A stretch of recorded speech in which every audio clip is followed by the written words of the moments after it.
Welcome to DCBA Online, and today I'll be showing you how to design one-way slab or two-way slab using our slab design calculator in the dcbaonline.com website. So what you have to do is you have to come to this website dcbaonline.com. Here under RCC design you can see slab design. In slab design we have one-way, two-way slab design. Okay, this is according to IS 456. You have to go there on that. You have to click on that.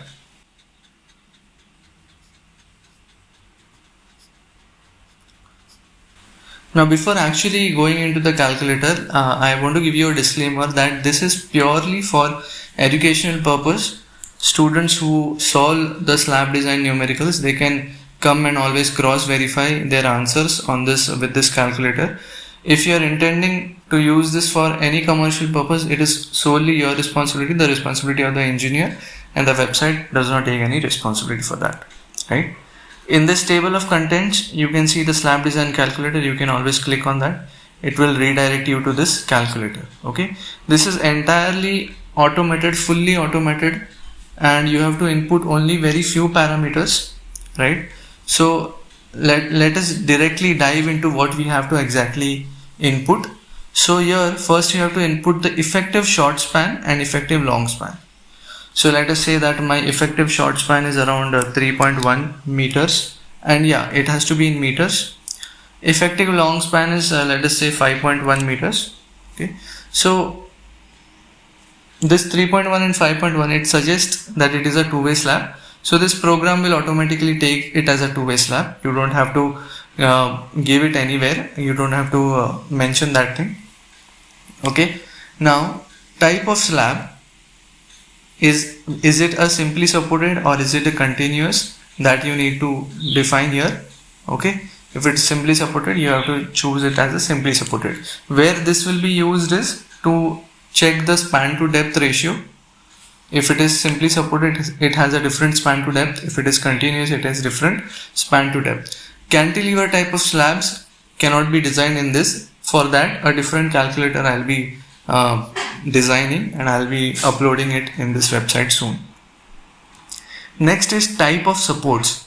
Now if you remember, in IS 456 table 26, there are various different types of supports that you can give. Simple support, interior panel, one short edge discontinuous, one long edge discontinuous. There are many types. Okay, so these many types are there. You can always select which type of supports you have. So I'll for this example, let us say I take it as an interior panel.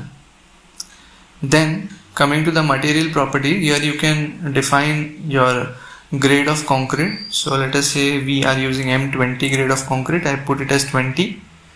Steel, you can select the grade of steel from this drop down, 250, 415 or 500. Let us say 500, but it is not limited to this. You can also put your own steel. Okay, let us say if you have a grade of steel of 550, so it will do the calculation for this grade of steel as well. Any grade of steel you put, it is going to do the calculation. So everything will be done automatically. You don't have to specify anything anywhere.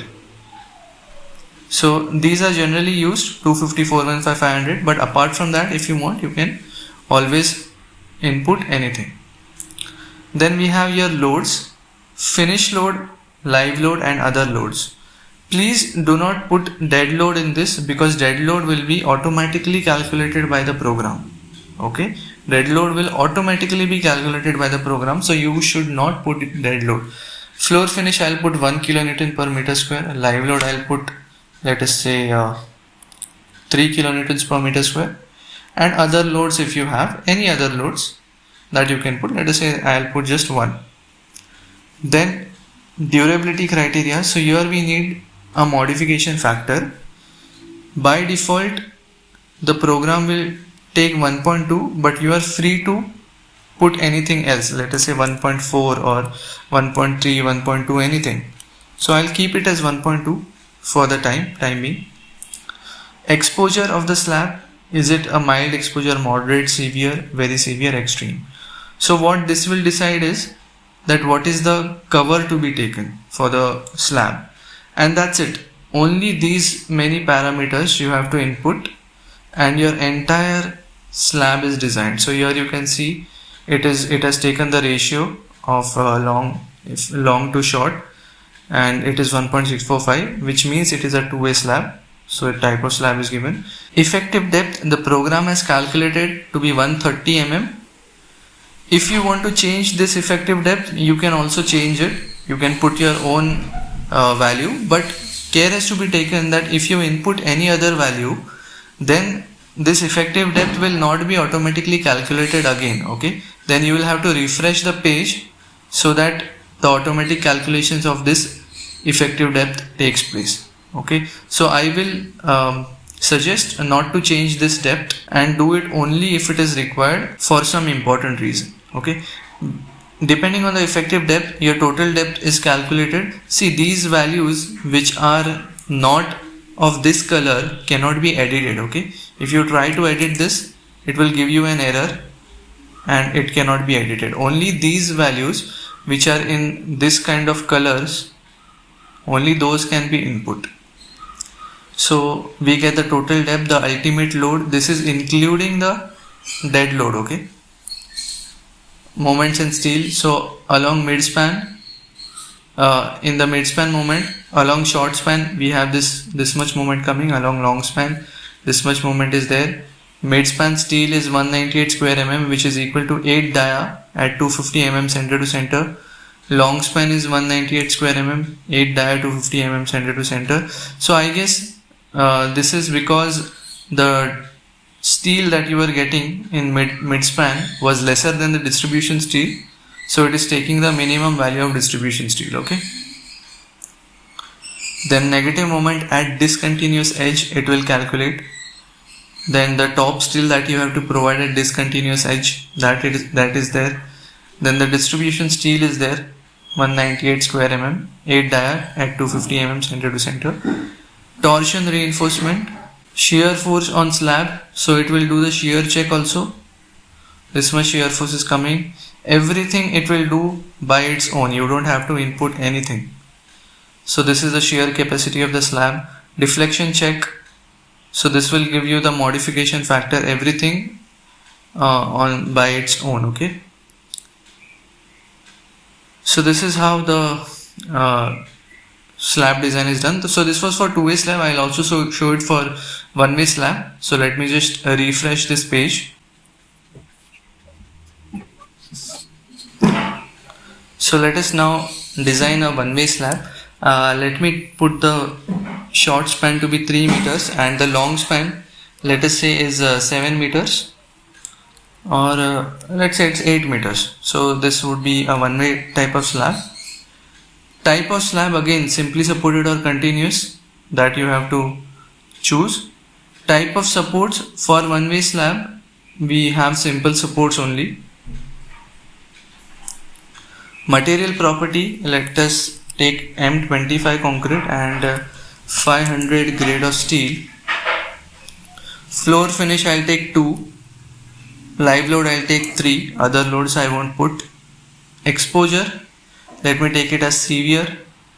So this is the design for one-way slab. The effective depth is 100 mm, total depth is 150, ultimate load. Mid-span moment for short span. For long span it won't give, because in one way we do not actually design the long span reinforcement by its moment. We just give the distribution reinforcement there, right? So the mid-span steel that we are getting here is 366.469, which is 10 dia at 200 mm center to center. Long span is 180 square mm, which is equal to your distribution steel actually, 8 dia 275. Negative moments at short span and long span are not given, but the reinforcement will be given in this. So the reinforcement that you have to give at the discontinuous edge is 180 square mm, that is 8 dia at 275 mm center to center. Distribution steel is given. Torsion reinforcement, if required, only then it has to be given, otherwise not. Shear check, so this is the shear capacity, and since this is greater than this, hence here it is showing as safe in shear. Deflection check, we are having 366, steel required, steel provided is 392, and here we are getting modification factor of 1.2129 and depth by deflection criteria is 95. So if you see, then this deflection criteria depth is very close to the actual depth which is provided, right?